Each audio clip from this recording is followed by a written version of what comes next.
Got it. Yes, you're on. I can't click on it, but it says you're live.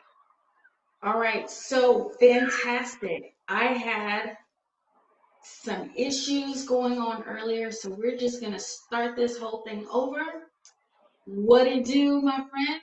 Welcome. I can't wait to see you guys in comments. I'll chat about it. I am drinking some Vito Bandito by Deep Ellum Brewing Company, and we're going to bring in Miss Christina. Hello, Christina. Hey, what How it you do? doing, What it Mama? do? All So, good in the what van are you life. drinking, my friend? We have some Crown Royal apple and some little live slices of apple in here, and we're doing straight no chaser today, just like this conversation, guys.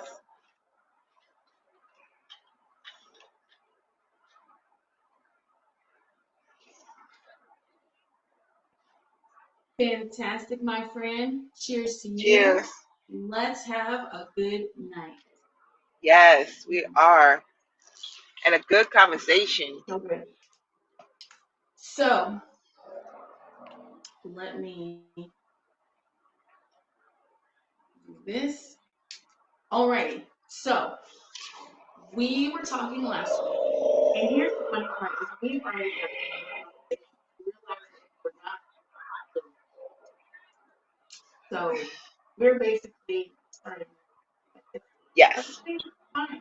You know, you learn such is life. and you Yes, move yes, on. So last week, Christina and I were talking about ways um, that people choose the van life. And I know in my last video, I I brought up, part time, full time, and a lot of people in the comments they were like, "Well, first of all, I don't even like part time. You're in," and I was like, "Oh, I mean, I do kind of agree with that, but I mean, it's just one of those terms that you hear so much, so you kind of also get caught up in it. Would you agree with that or no?" with sorry, I'm just gonna put you on my headset.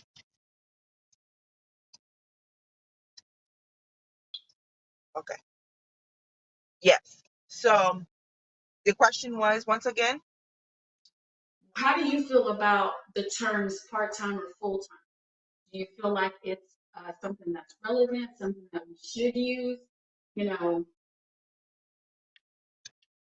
So for me, when they describe whether you're full time or part time van life, it's kind of like I'm not 100% sure on that what it means to everybody else. But for me, when one time I heard a YouTuber say that you're not fully a van life if you haven't been doing it for a year. So um, I personally feel like I don't want to be boxed in to anybody's category.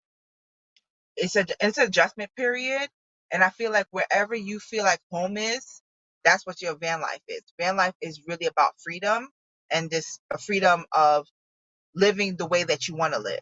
So that's how I feel about van life. Whether you're what weekender, whether you are full time, whether you've been doing for 20 years, took a break, came back, whether you're starting out, like who's to say? So I really do feel like you choose your you choose your van life journey and whatever it looks like. Some people live in a tent, some people do bike life. Like it's all some people do boat life, somebody wants to do boat life. So it really just is doesn't mean that you have to have a certain type of vehicle to do van life. It's really just choosing your freedom. I would agree. I so I heard about half of what you said because I'm having volume issues. But hold on for a second. Hold, please.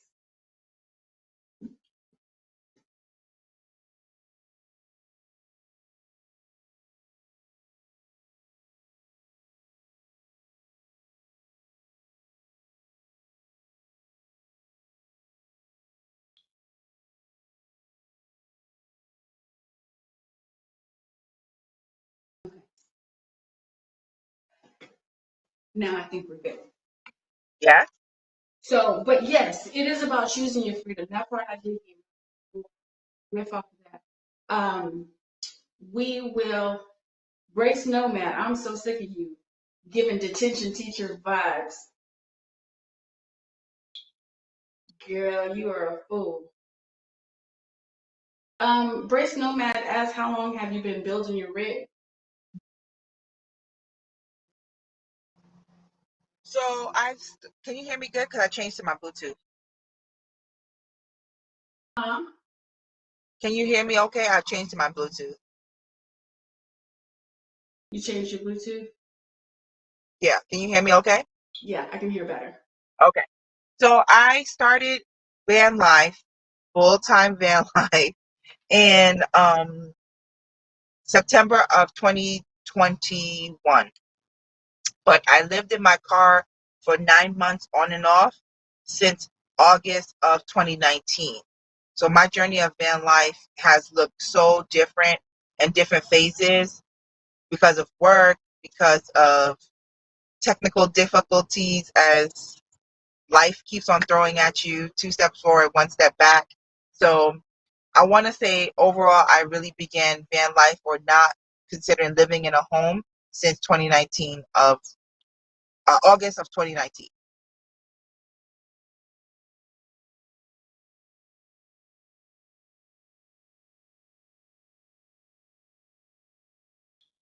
Okay, since August 2019. Yeah, that's when I used to live in my Nissan Rogue. And that was a journey. Oof, that definitely was the start of the journey. So how was that for you living in your Nissan Rogue? The first 3 months was just painful. I want to say that because I don't want to paint this like picture of it was wonderful and roses and rainbows. It wasn't. Like I stayed in a hotel every other weekend because I couldn't um get comfortable, to be honest. So that first 3 months was a really rough introduction, and I don't think that you you get all the feelings. Like you can get an idea from YouTube, but you don't get the feelings until you do it. Like somebody could tell you not to touch a hot stove, but usually people touch it anyway. So it's like when you touch it, then you can feel the pain, and then you know the degree of what you can handle. And that was when Dallas experienced a cold snap of below freezing. And I chose Dallas of all places because it has good weather majority of the year, but Dallas got really cold, and I stayed in a car with no insulation. I wasn't even in my car. I was in a car rental. I had no window covering, and it was 0 degrees in the car. And I tell you, that was like the worst night sleep ever. I didn't even think I got any sleep. Like I never felt that cold ever in my life. So I think that So were first you 3 months was here really rough. last year during our winter freezing? No, there was another. It was a very mild snap. It wasn't like the one that happened in 2020, but it was like it got to 0 degrees. It was like one night. But Okay. Dallas be getting cold. So in your van that you are in now, do you have insulation? Because you're still in Phoenix, correct? Right. So what I did when I started van life, I started van life in a at the gutted event in Colorado. And what was the greatest thing about doing that was that everybody was so helpful. So my builder who actually installed my window, my side passenger window, he told me to bring all the stuff that I needed to start building out, and I did add 1 layer of thinsulin into the van. But I need to tell you, no matter how much insulation you have, you still live in a box. You still live in a tin box. So when I was in Colorado, uh, yeah, and it was like below zero, like it was like negative degrees. Yeah, I felt every inch of that. Yeah. So don't get confused that you're not gonna feel anything. But you adjust. After you sleep in 0 degree weather, you adjust, and then you then you know how it feels. Then 32 degrees doesn't sound so bad. Then it sounds like summer. So I find that too. So Brace Nomad and I stayed in South Carolina. Let me pause for a second. yeah, Zinzibel, hello, what it do, my friend? Welcome to the live show. We are having our own difficulties, but we are here having a good time. Grab your drink and let's cheers. And we talk about everything. So drop a comment and we will chat about all of it. All of it. So, but Grace Nomad and I went to South Carolina in January, and it got down to about 28 degrees, and we're both in SU. So, I have noticed that basically anything probably about 35 and up is sweltering. But that was it was kind of a rough night, but we did have heaters or whatever until they went out, which was fine because once you kind of after the first couple of hours and you get used to it, it's fine. And then I learned just as long as you keep gas in your car, you turn it on for a few minutes to take the cold off the house. Same as yeah, you would do in a house in a sticks and bricks. Turn on the heater a little higher, take the chill off the house, right? right, Pivot. You just you figure it out as time goes by. You figure it out. right. And what So Zinzi Bell, she says she lives in NYC and she plans on staying in the area with her family. But yes, winters are crazy there. Wonder how those diesel people. Do you? I do, I have the Olympic Wave 3 heater, guys, and I would say it worked. I'm not gonna lie. I'm just a little bit cautious on telling people to use it. You have to have your own system of the how you're going to ventilate and the space that you need. Like, you have to follow the directions. If they give you a certain amount of space, because the Olympic Wave 3 heater is, I don't know if you want me to pull it out, but you the back does not get hot. It's only in the front, and it has a catalytic heating system, so it just burns a little. The temperature doesn't get too hot where it will burn something on contact. So I I did use it and it did work. I need to tell you that it did work. But it depends on how cold it is. So if it was 32 degrees, it would work better than it would work when it was 0 degrees, because it takes up the air in the van and all the other stuff that it how it works. But when it's warmer, you can feel it better, I could say. But when it's colder, it has to now combat 0 degree weather. So, and you have this little propane tank, and I only had the 1 liter bottle propane tank. So I literally had it so close to my bed that it was just like right on me, and it didn't burn anything. I say yes to the Olympic Wave 3 heater. Now with the Buddy heater, it burns a little harsher, and it makes a lot of condensation. And I've heard that because it burns the what's the word I'm looking for?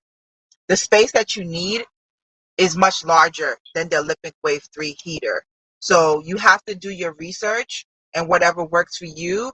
But I would say that if I'm gonna do van life, I'm definitely gonna get a diesel heater. I'm doing van life.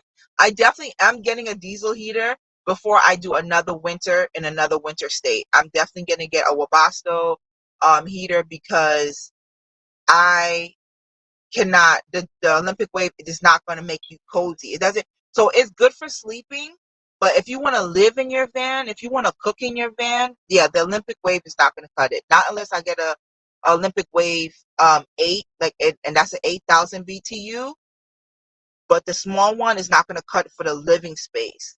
It's just everything got frozen.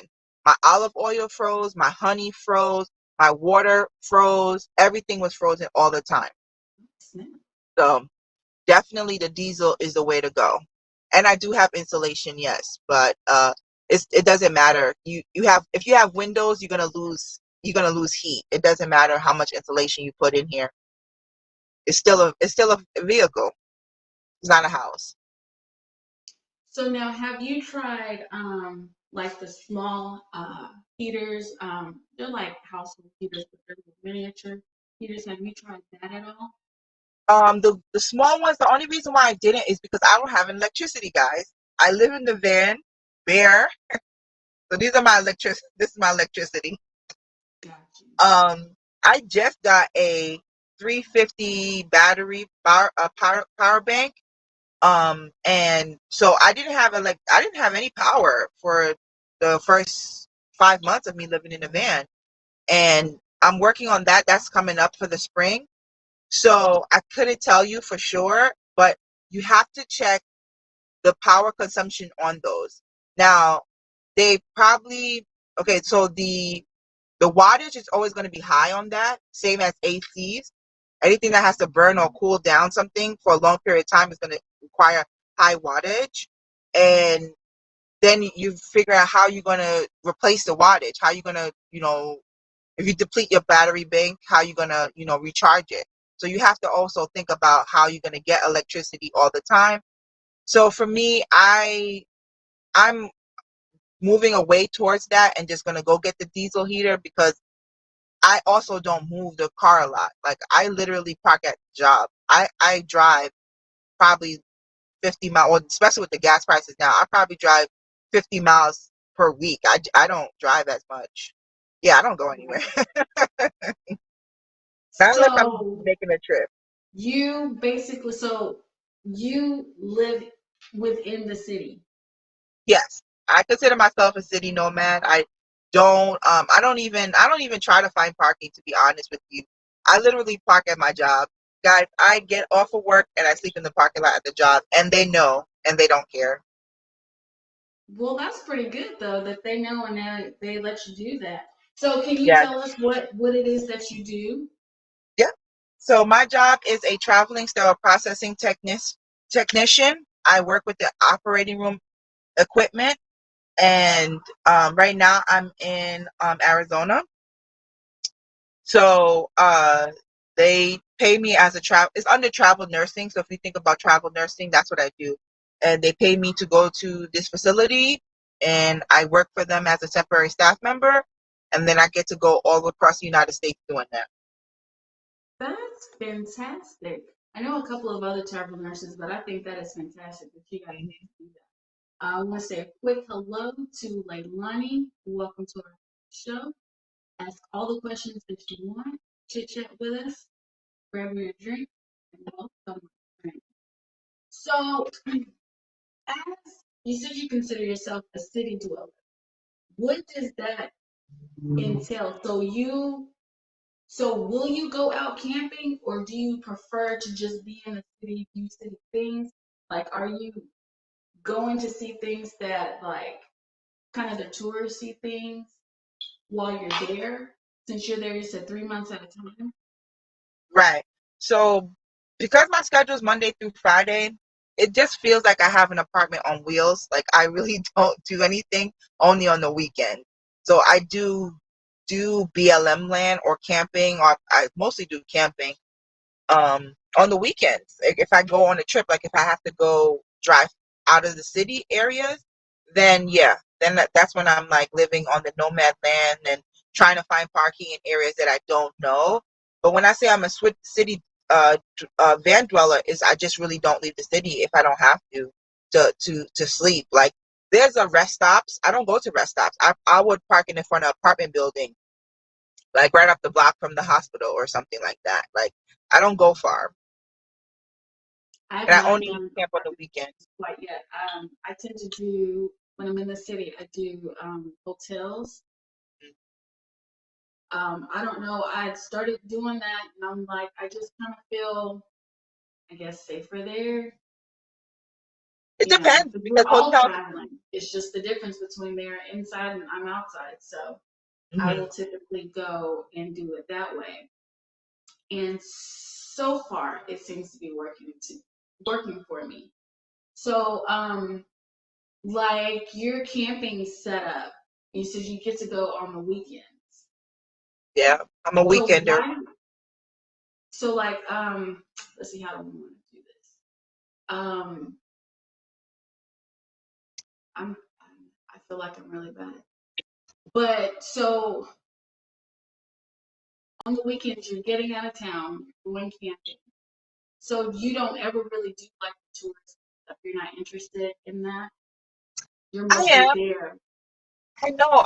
I have to say, like, as much as I do go out, like I do explore, I I get like complacent with the city. Like, so, like, let's say like you're driving to a destination, and you know how you sometimes see like the the state will have like state monuments or stuff for you to do, like, and you just drive off. I haven't Right. done that yet. I don't know why.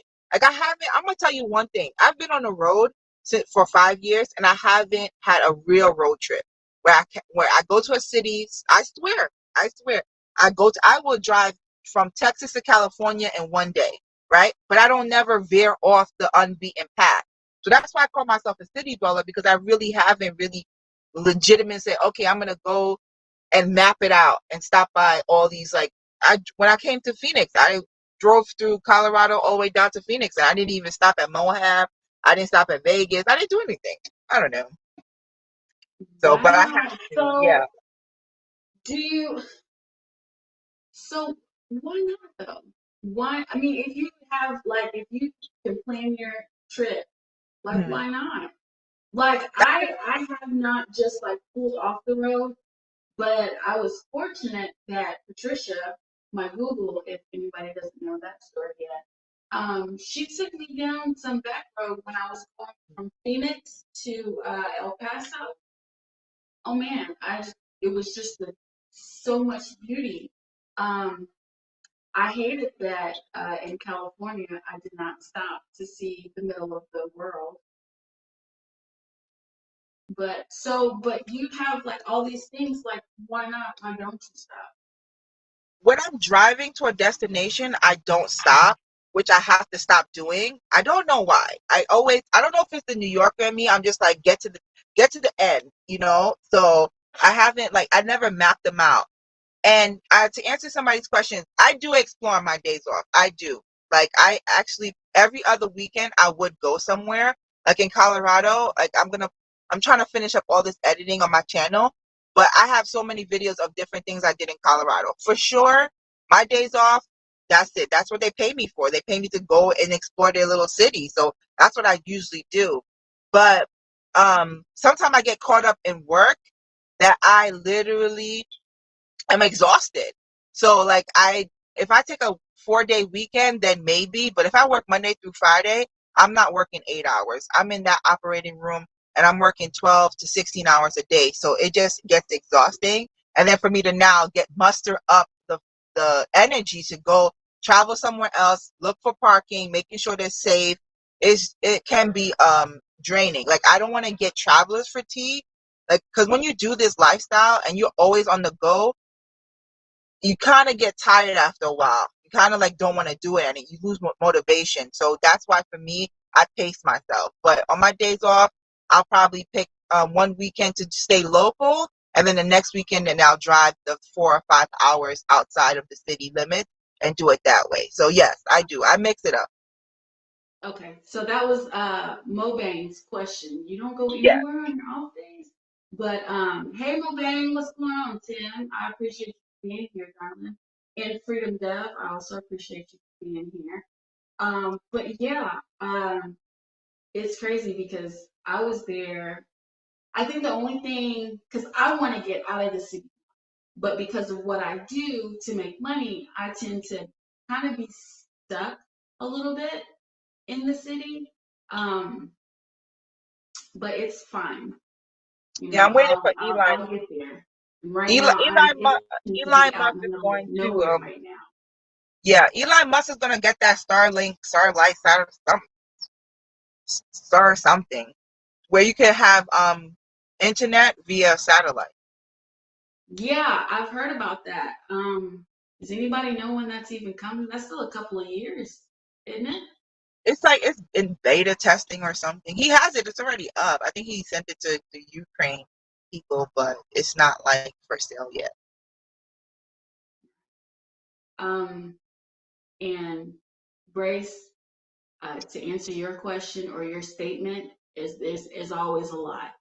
There's nothing I can do about that. It just is what it is.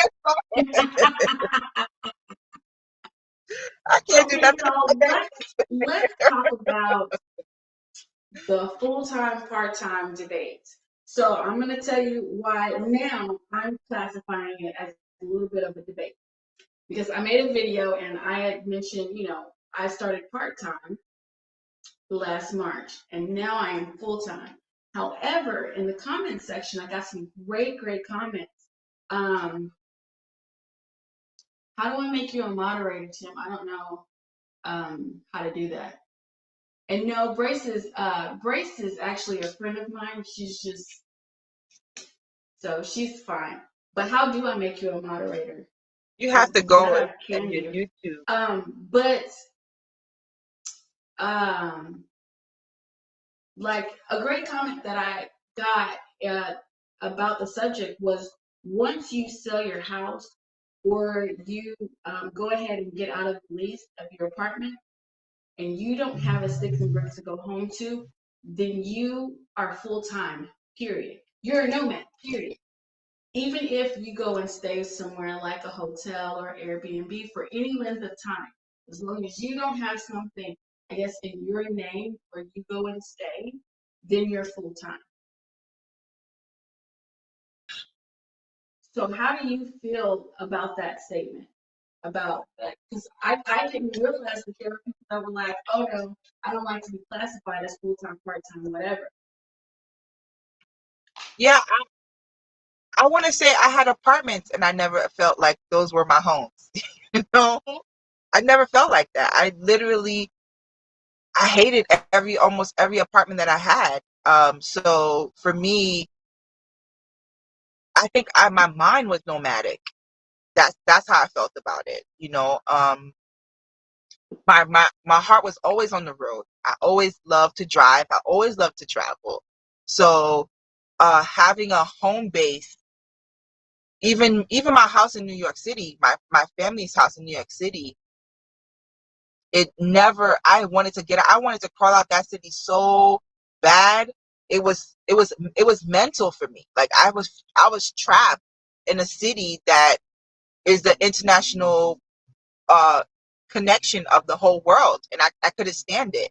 So I think that, yeah, you can have an address. Like everybody needs an address, right? If you need an address. How can you be nomadic with no address? Then if you're not, unless you're really living on the lay of the land. But even having land, is that not considered a sticks and bricks? Like, your house is how you carry it, to me. Um, and that's what was making more important. Like, are you happy where you are? And I never was happy. And I need to tell you that ever since I've been living in the van, I have been the most content. And I can't believe it. I can't believe that they were forcing me into something that I never really believed in. Even and I can afford a house and I can afford an apartment. That, do not get me wrong about that. It's a choice for me, right? And I'm very blessed in that aspect of it. But I I'm sitting here at a park, in a city that I just started living in a couple of weeks ago, and I still feel home. I feel like I'm home. And in a couple of weeks, I have to go to the next town, which probably going to be um the part of the United States that I haven't even flown into before. I'm still going to feel like I'm home. So to me, it's where you're mentally free, where you're mentally and spiritually free. That's where I consider you full time. Got lost in the comment. Hmm. So Freedom Duck, she says having land means you have a home base, but your home is basically where you say it is or where you put it. That's where home is. And I would have to agree with that statement because I am, and like yourself, I am so much more content uh, being a nomad than I was in my apartment. And I've had this conversation before.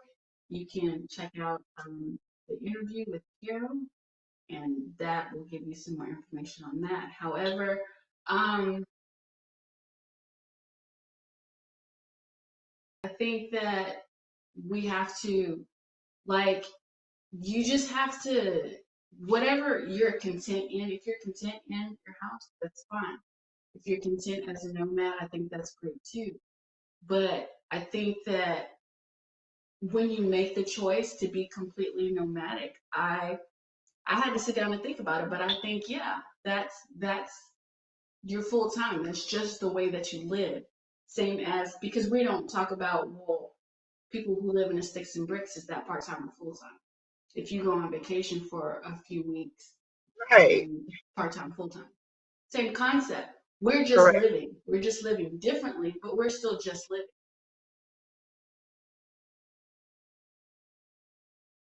Home is where you park your rig. Where do I park my rig? No,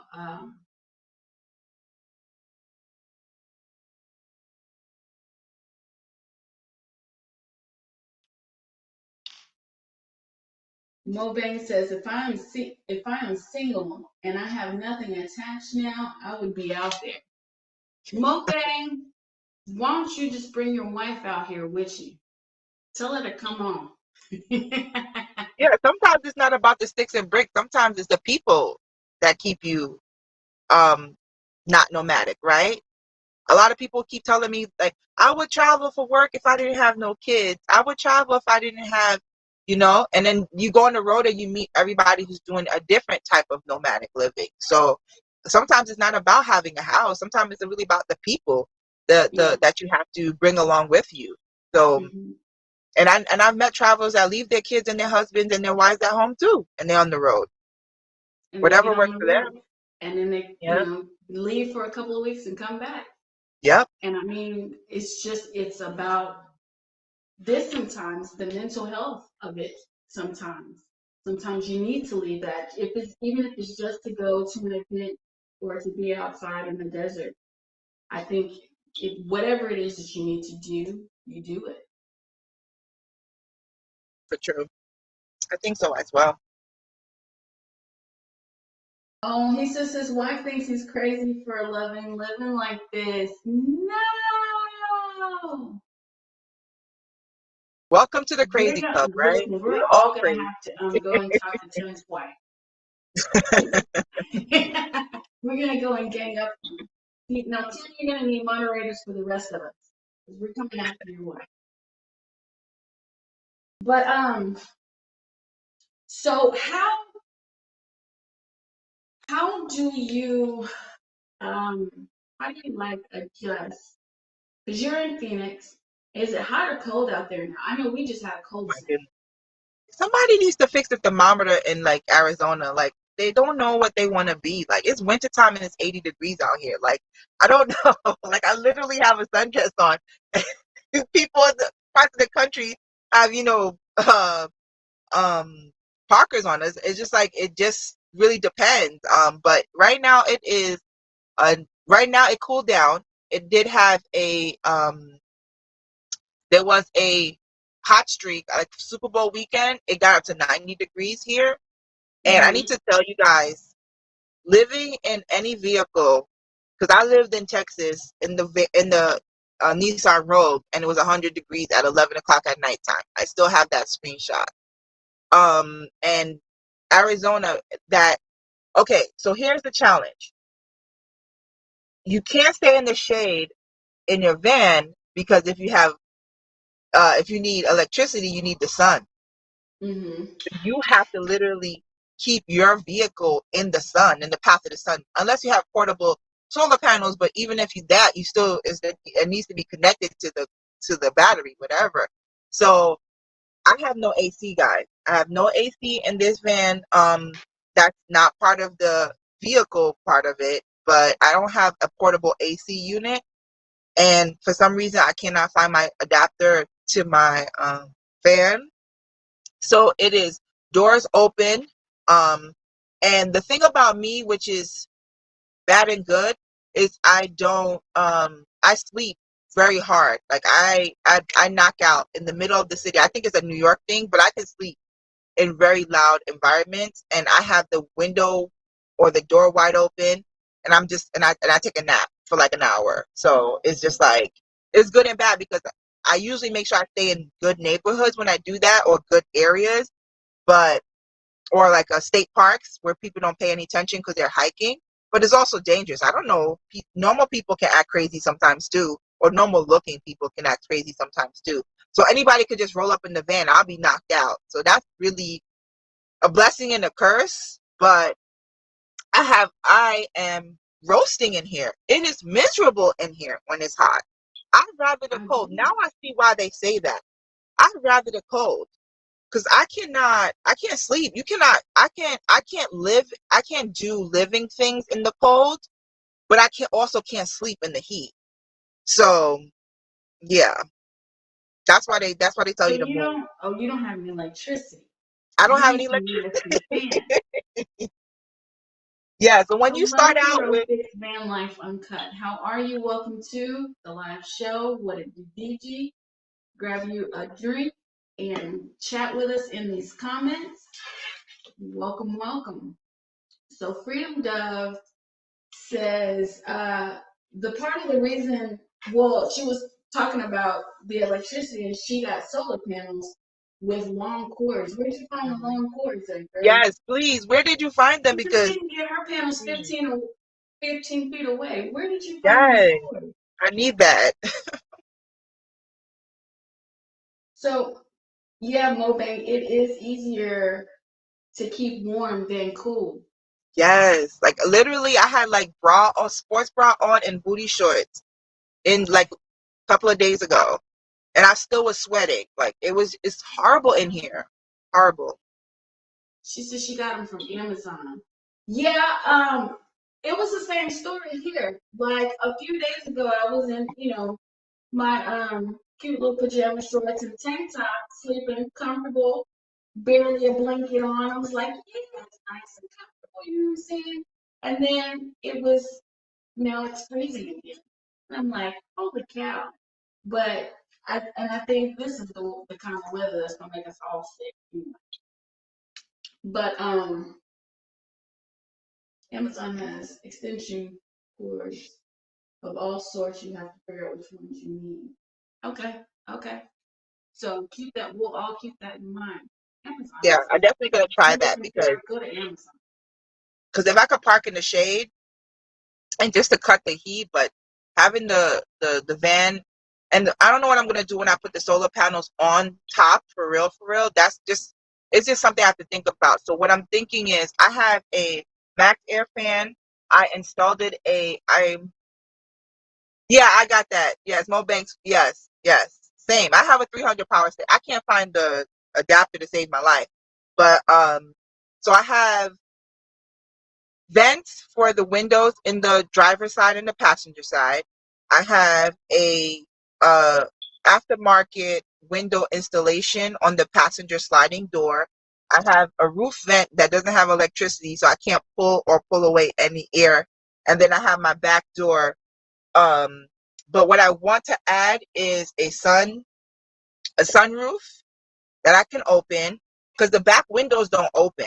So, and that's the thing. The more windows you add, the more you're gonna lose heat in the Mm-hmm. winter time, right? Yeah. So it's always gonna be a balancing act about that. I'm thinking about getting um there's a portable AC unit, but that requires having another whole place in top of your van to let the venting out because any AC unit needs a way to vent. So I'm hoping that somebody can. I don't know how they could get to the moon, but they can't install a portable AC unit for people. But See, I wouldn't mind mounting some panels. However, I do not want to drill holes in my car. see, the car is So different. Yeah, that's where I have an issue. And there's a chance that I might be using the roof for big storage for for my massage table, but I'm not sure. I keep on one hand, I'm like, yeah, I need to take it, and on the other hand, I'm like, I don't know if I want to do it. So, but yeah, I would love to get like the flex panels on top of my car, but how do you do that without drilling holes? Yeah, we need to find some people that have it and interview them. Yeah, for sure. Yeah, I've seen a couple of videos because I was looking it up, but then I was like, I stopped looking it up only because I was like, well, I'm not about to do it anytime soon, so I can kind of put that on the back burner as far as solar panels go. Zinzi Bell says there's a guy, Askif Solar, who I guess he talks a lot about solar, and she's like a lot from him. I have to look him up. I don't think I've ever run across that channel. Um, Mobang says a sunroof on Amazon and either come to California, pay him gas to drive out, or pay him. So it looks like Mobang might be able to help you with a sunroof. Oh, I can't. Okay, so maybe you could email me because I'm looking for just to buy one. I have somebody to do it because I'm getting all the wall panels and electricity done. And he sent me to this place and the sunroof was $1,500. Like, how much are sunroofs? Like, I don't understand. Like, so are I sunroofs don't know. expensive? Like, I don't know. Girl, I don't know. You would have to go do like a serious Because deep dive price comparison on that. Dometic has one and they're $500. I don't for a piece of window. Van life is expensive. Okay, I'm gonna check it out because I'm not trying to. Oh God, van life is expensive. I don't Mobang's know got why I all thought. the answers. Yeah, for sure. 'Cause he Interviewer, we got to get him on. You want to come on? get flexible solar panels and then tape them down with Gorilla Tape. Will that really work? I think so. He said But that's BS for would you put the 1590. would you put the cables through the window? Yeah, like I've seen it where they were able to kind of like snake it through the back door somehow. I have to find that video. I know I have it saved in the millions of saved videos that I have somewhere. It's either in my van life, RV life, one of the life videos. Schoolie life. Girl, when I first started, I was doing so much research, and then I was like, okay, you're gonna have to table some things because you're not gonna do all this at one time anyway. Yeah, you can't get bogged down by what your future plans are. Yeah, Yeah. that's the hard So part I was like, we need to start with the basics. We need some electricity, and we need to learn how to cook. We need somewhere to sleep. for sure. So that's what I've got now, and my biggest focus is making sure that it's all comfortable and I can put my hands on everything at any given time. Because that's the one thing, is organization is a big thing for me, especially in a small space. For sure. So, what do you guys want the podcast? What do you guys want topics to be? Yes, help me out with some podcast topics, y'all. Um, Eventually, I'm gonna get this a lot better at this. But and how do you like it being in the evening time like this, where we can just have a nice little chill conversation and have a drink? I'm hoping that it's the end of everybody's day, and you can just chill with us. How do you get used to sleeping alone in your van? How was your first night? How was your first night sleeping alone in your van in the middle of nowhere? So, if you're talking about the middle of nowhere, I think I was more freaked out in the middle of nowhere than I was in the city because I slept at I sleep out a lot of the apartment complex. So in the car, God, how can I say it? I don't know. I was fine in the car. The car in the apartment complex, I was fine. I did it. have any problems. Again, I just need 5 minutes and I'm in a deep sleep. If you're a light sleeper, I'm so sorry for you guys. Like that can be so annoying because if you're in the city, people are walking around. I had people like pull up next to the car one time and just like blast music because they don't know that you're sleeping in there, so they're blasting music all night. Sometimes the car alarms come on. So if you're a light sleeper in the city, no. I need to say, when I did my first BLM land by myself without like a group of people, that without a caravan, it was pitch dark. It was really dark, and I think I was a little bit more freaked out. So another podcast we're gonna idea is safety, right? I think that's the biggest thing. Like, do you feel safe? So I always back into my parking spaces, and do you have weapons, and what's your escape route plan? So you have to be like, thinking like how you're gonna escape the fastest way. Um, so I think that the night in BLM then was a little bit more nerve wracking because it was just pitch black, and there was other RVers around, but you try to also you don't want to be up on top of somebody else. So I think that was the most freaked out I was. I was a little bit freaked out because I was just like, I'm in the middle of nowhere. What's gonna happen? Like the cops, I don't even know where I am. The cops not gonna find me out here. What I'm gonna do? Pinpoint my GPS to 911? I don't know. Like, I need you to send me a text so that I can send you my pen. Can I pin? Can you pin 911? I don't Listen, know. Can you do that? let's see. My first night was great because I was on a beach, and I was camping with someone. So my first night was great. The first morning, however, was a little more nervous because here's what you got to remember when you're on the beach and you want to park by the water. It's high tide. I woke up and my back wheels were in the water. I was like, Are oh you snap. serious? And it just kept creeping up.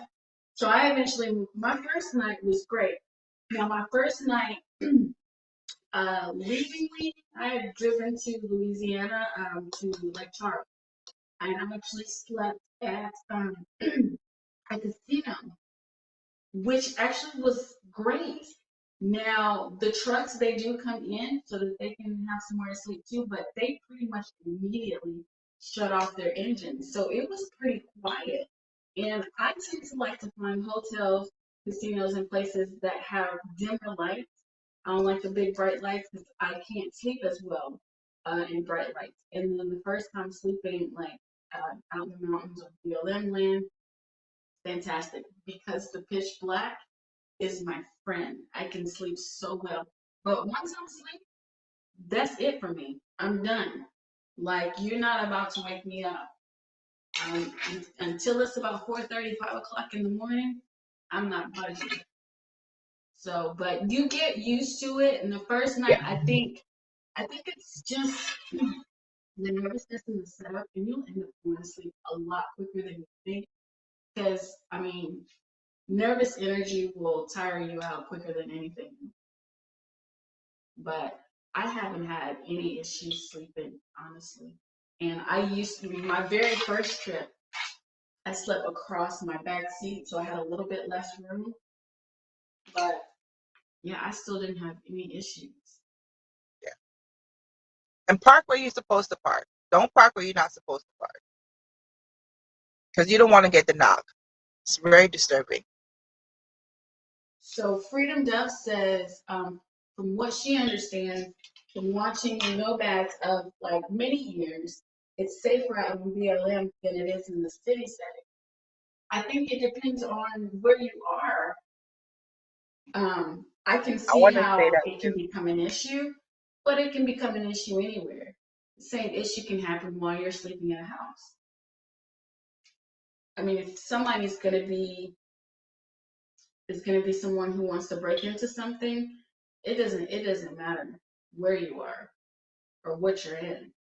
So, and that's where the safety comes in and having a plan when it does happen. Um, have you gotten the knock? I have not. I have not even close, I don't think. I don't think. try and stay out of the way. And I think that's the good thing about being in a car. And That's typically, I exactly will what I was not about to go to say. my sleeping spot until after night falls at the very least. And so I'm by the time I get there, all I'm doing is climbing up. I'm putting up my window covers, climbing in the back of the room. Yeah, The for sure. longest The I car, stay up is like maybe an episode. How about yourself? yeah, the car for sure. The whole 9 months, not even nobody knew I was in that car. Nobody knew. I don't even think anybody cared. I mean, but nobody knew. But I did get a knock from the security guard at a Planet Fitness that was open 24 hours a day because I was following other our van life. So I saw a couple of vans parked there, and I did see a car, like a minivan, parked there, and I saw a truck, the head of a truck. I saw them parked there. So I'm like, oh, okay, so this should be okay. I went to the gym, but I didn't ask if it was okay, which was one thing I should have did. And so then I go to sleep, and then at 4:30, my alarm always goes off at 5 o'clock, even if I'm in an apartment complex, even if I'm at my job. I don't stay when people start to wake up. I don't stay in that area. I always move. I don't want to be like seen in the same area a lot of the time. So if I move early in the morning, that reduces them noticing that I was there in the first place.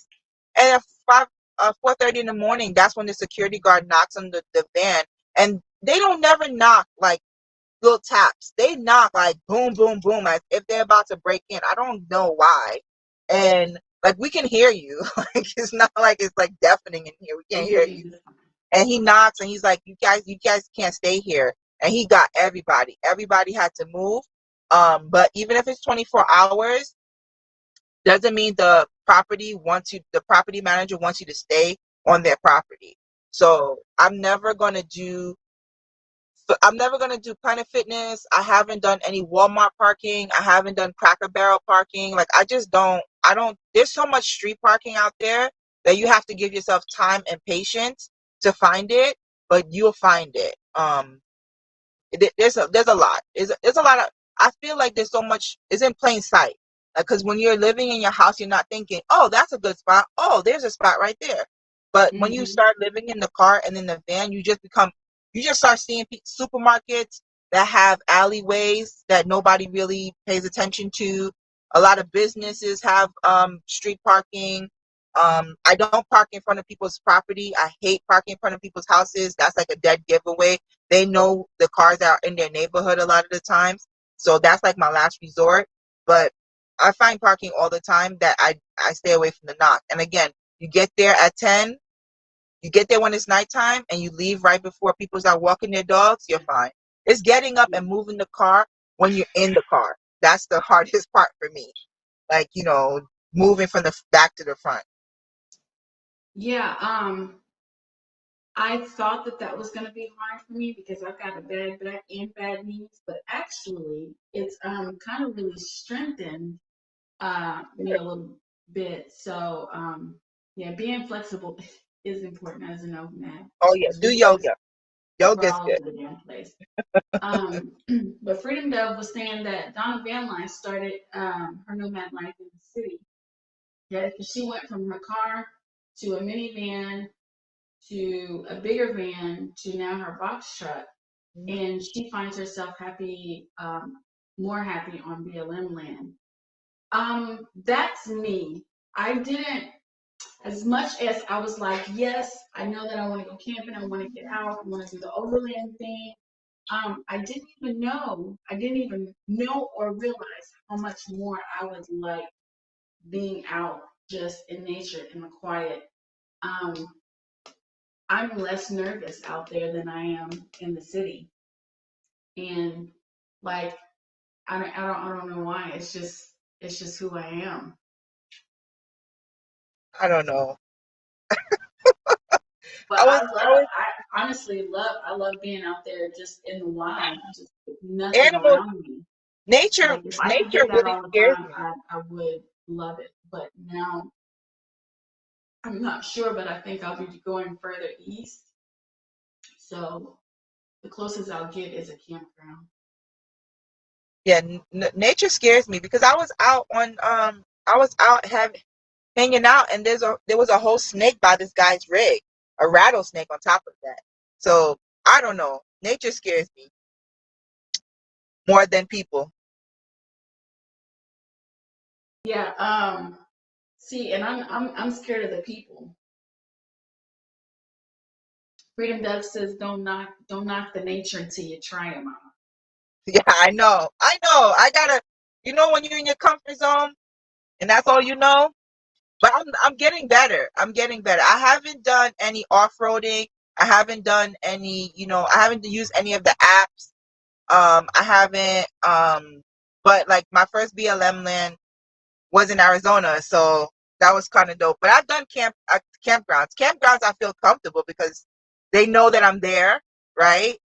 So if anything was to happen, somebody would know my last location. But like to go in the middle of nowhere, no, I haven't tried it yet. But I will. Like I was trying to do a camping. I want to do real like regular camping, like backpack camping. And I need to like start like I want to start like that. I want to be out in nature and like relieve myself of the city wall Like that I that have. kind of backpack camp, I feel like that's a little more hardcore than car camping. Yeah, because the car, you in the car, you protected by the car. But if I'm in the Yeah, I camping and mean I'm in nature, you're still living out of it, so you do everything out of it, and you just sleep in the car. But you talking about sleeping on the ground in tents and all of that? yeah, See, I'm not yeah, ready. yeah, See, I'm I would ready. come halfway. I'd be like, all right, you have a good time. I'm gonna be here chilling No, no, I want to in the do it. car. I want to do it. I want to try. Yes, that's my next adventure to go camping. Yes, So, maybe soon. Freedom does ask, what kind of rig do you have? I have a 2020 Ford Transit medium roof 250, 148 wheelbase.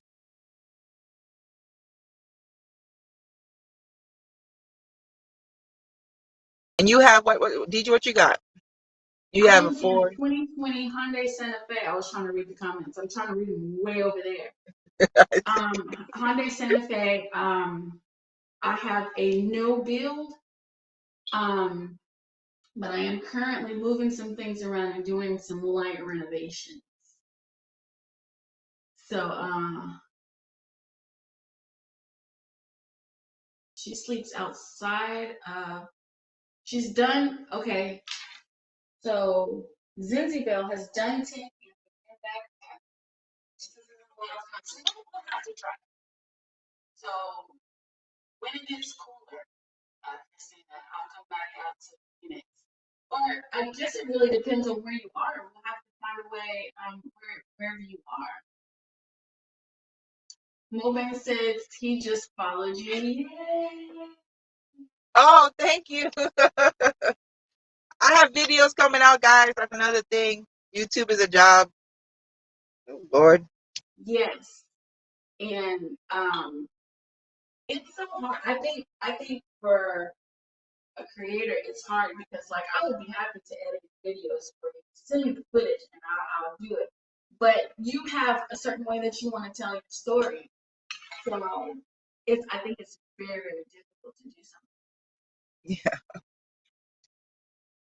something. Ooh. So Freedom Duck bought clam shelter. I will drop Akila's link. Give me just a second. Um, bought a clam shelter for daytime use. How do you like that? I've been seeing those. How do you like that? Which one is it? The clam shelter, so what it does is like it basically like collapses open and close, and you can some of them you can attach them to like the back of your SUV or Yeah, van, that's what I but think it's you just should a get. real easy situation, like a tent situation. It just Yeah, that's what I collapses think you and should closes. get. Yeah, you should get that, DG. I told you should get that because I feel like it just opens up your space so much more. You don't have to sit in the van. You don't have to sit in the car. I would have loved to. If I was to do car life again, I definitely would get one of those. I'm not sure where I would put it when I'm in the city, but I would definitely want one of those because like that living space, my living space is so important to me. That's why I know what type of build that I'm gonna do because I need that.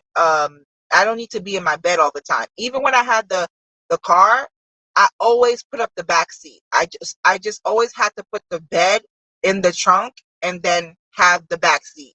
I can't be in my bed 24/7. So I need living space. That's what you start to learn about yourself um, in an intimate way. And it was so funny when I was in the apartment, I never used my living room. So I don't get it. I don't get it. Yeah, because when I was in my apartment, I could be in bed all day. I worked in bed. I ate in the bed. I did everything. I get up, make it up in the morning, and it was ready for daytime all day. Work, Yeah. whatever it is I was doing. So, but now I'm just like, I can't be in here all day. I Hmm. cannot do it.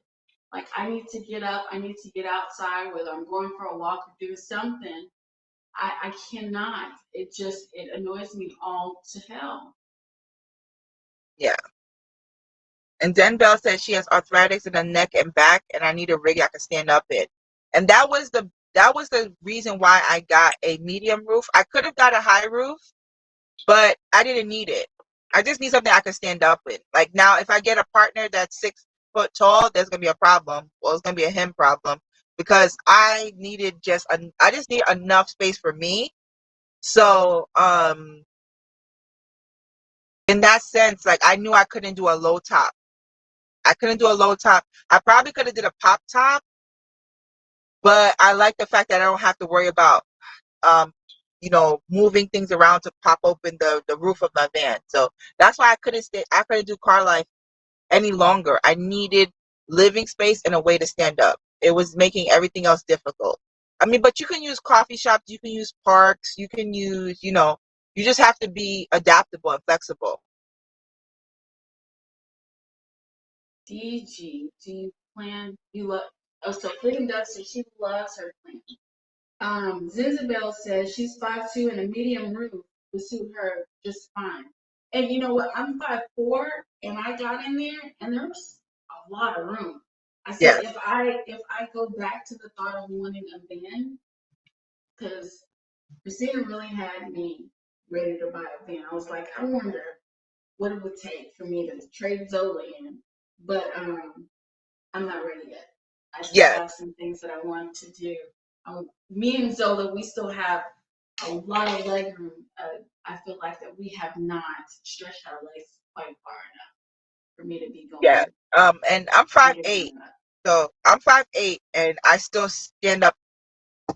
I have like this much space. Um, and that's because the van, like the Ford Transit anyway, are like rounded roof, like the edges. So it's really short on the side. So the shorter on the side, and they're higher in the middle. I stand up 5. I stand up perfectly, but I could put insulation and put because I don't have any roof yet.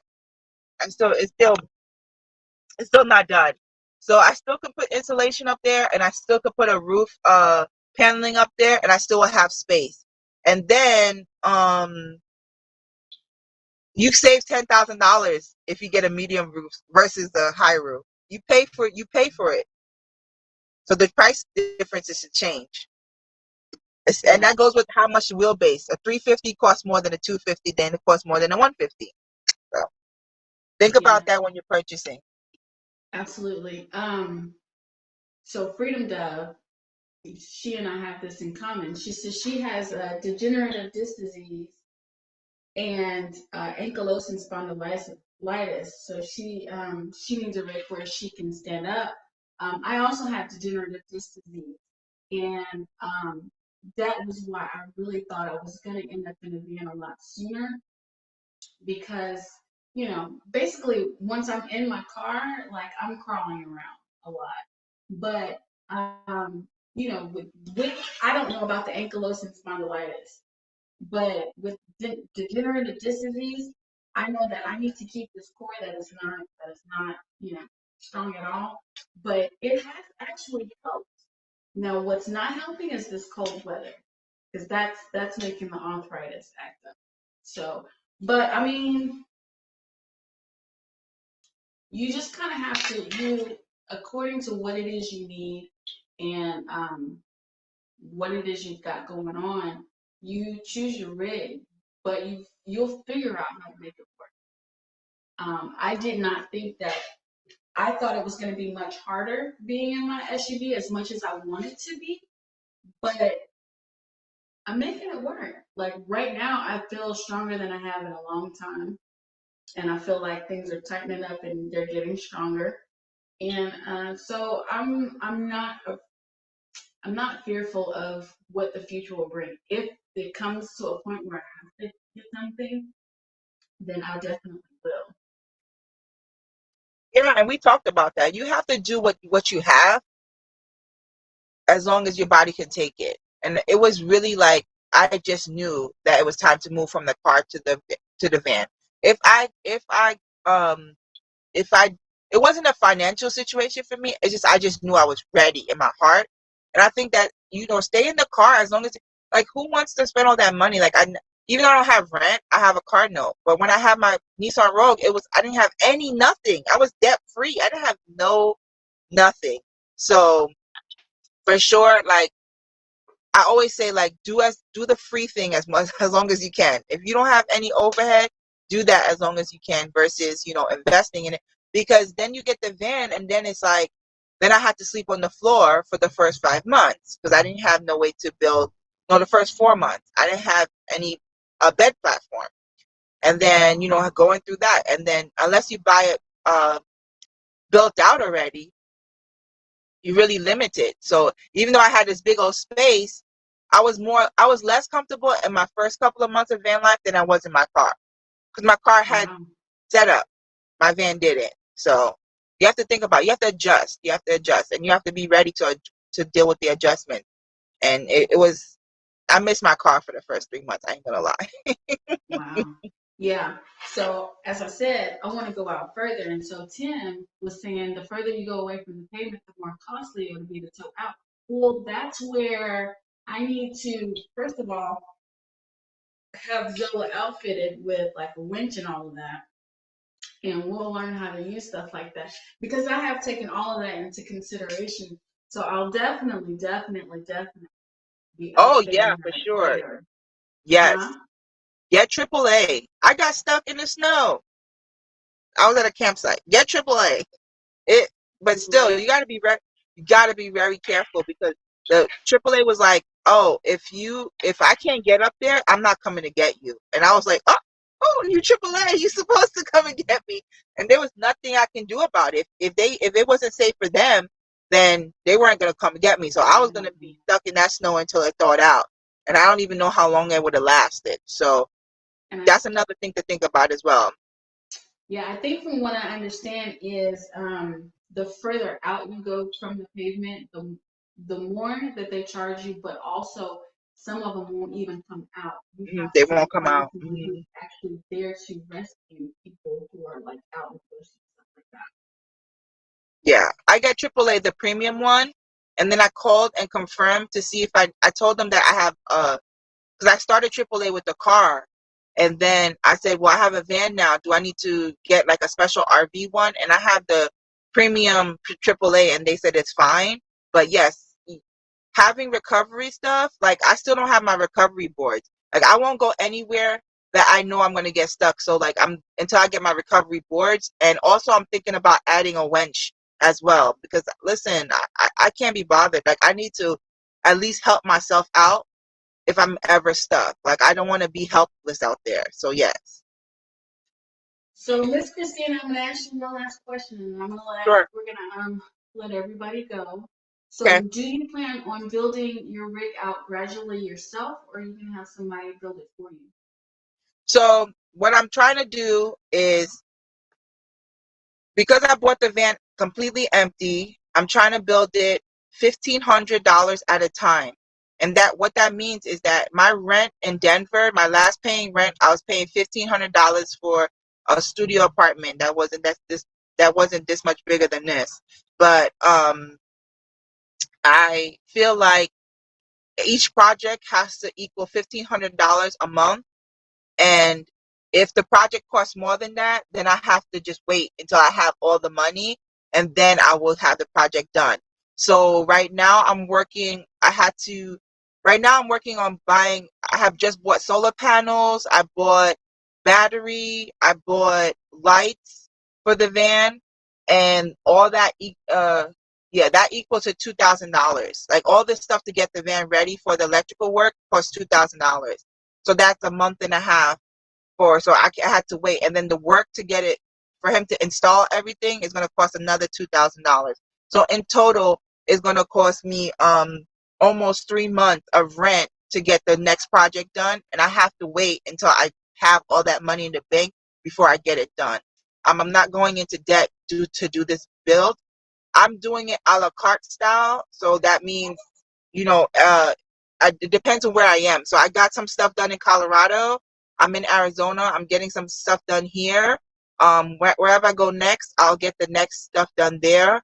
It can be a little tricky because some places do not want to build out the van piece by piece. They flat out will tell you that no, they're not interested. Some people are very interested. You can use the Facebook hashtag van life group to find contractors. That's how I found um, that's how the contractor in Colorado, he does work like that. He likes to do projects. He doesn't want to do any build out of anybody's van because it's too much work for him. So he likes to do projects. So that's how I'm going for it. I'm just living in the van and figuring out what I want the most. And a lot of things that I've thought I wanted, I don't want anymore. And a lot of things that I didn't even know I needed, now I do. So that's how I'm doing, a la carte style, $1,500 at a time. I think that's a great idea. Yeah. 100%. Because, like you said, things you didn't know that you needed, now you know that you need, and you can put it into the budget appropriately. And you live with what you have, Yep. and then you learn what it is that you need more. And, Right. then you might also figure out, well, I wanted this, but I really don't need it. So how much do I want it to spend that money? Is it you figure out what's a necessity and what's a luxury, which I think is really great. So do you have anything that you would like to add? Any information? Maybe, when we might see a new video? Um, Oh yeah. If you are thinking about doing van life, for those who don't have vans yet or thinking about doing it, I started in car life, so definitely I'm a big advocate in starting what you have. You have to really get used to the weather. You have to get used to a lot of things, that the luxuries. The bathroom was a big thing. I have a whole video on like finding a toilet for the car because you can't fit the porta potties. The porta potty I have in my van, I couldn't even fit in my rental. Like there's no way to fit those things in there. There's no height. You can't even sit up in it. So start at what you have, so that way you can see how you deal with your uncomfortable moments. And that was what really makes you stronger, just overcoming those moments. And then if you really want to check out van life, there are companies right now that are renting out fully done vans, but they're expensive. They're like almost $500 a night. To yeah, to do that. I would say Enterprise have vans now. Well, they always had vans, but they have vans, and you can literally rent a van for the weekend for less than those made up vans, and then just get an air mattress, a really good one, and then try to live in the van on the weekends and really try. I think that everybody should, yeah, $500 a night. Yes. Depending where you are. That I'm was in going to Hawaii. recommend a Japanese futon. Get you one of those. You'll Yeah, never sleep better. Oh right. my God, I And love then and mine just rent so and then much. rent for Enterprise for a weekend, and to see if you really like it, and to get outdoors and get in nature. I think that has been a blessing that I have learned to love, to be outside. And I'm very appreciative of all the lessons van life has given me, even the bad ones, because I had some really bad ones so far. But I think in my real life, what van life has done is translated those hard times into lessons that I now approach very differently in real life. Like I really do not sweat a lot of the stuff now, because I'm like, they don't even know I live in my van. I deal with more harder shit than this. Like it really like gets me like, to build a different type of shield that I'm really grateful for. So do it what you have.